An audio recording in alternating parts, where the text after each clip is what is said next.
প্রিয় দেশবাসী, এই হচ্ছে সেই জেনেভা এয়ারপোর্ট, যে এয়ারপোর্টে অন্তর্বর্তীকালীন সরকারের আইন উপদেষ্টা ডক্টর আসিফ নজরুলকে বাকশালী গুন্ডারা হেনস্থা করার চেষ্টা করেছিল।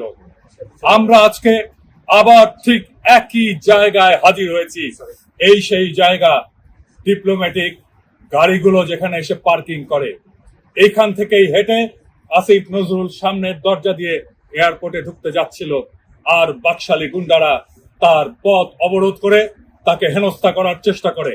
আপনারা সবাই জানেন, ব্যক্তিগতভাবে আমি আসিফ নজরুলকে খুব একটা পছন্দ করি না, কিন্তু আসিফ নজরুলকে হেনস্থা করাটা একজন ব্যক্তি আসিফ নজরুলকে হেনস্থা করা না, এইটা বিপ্লবের সরকারকে হেনস্থা করা।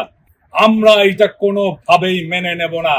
আমরা এখানে হাজির হয়েছি যেখানেই বাকশালীরা আমাদের বিপ্লবের সরকারকে, বিপ্লবের প্রতিভূকে তারা এসে হেনস্থা করার চেষ্টা করবে, আক্রমণ করার চেষ্টা করবে, আমরা সেখানে ইউরোপবাসী এসে, প্রবাসীরা এসে সেই জায়গাতেই প্রতিবাদ সমাবেশ করব। আজকের প্রতিবাদ সমাবেশ বাকশালী ফ্যাসিস্টদের উদ্দেশ্যে আমাদের একটি বার্তা। এটা ইউরোপ, এটা মোদির ভারত না, এটা দিল্লি দাসীর প্রভুর জায়গা না। এই ইউরোপ বিশ্বযুদ্ধ করেছে ফ্যাসিস্টদের সাথে লড়াই করার জন্য।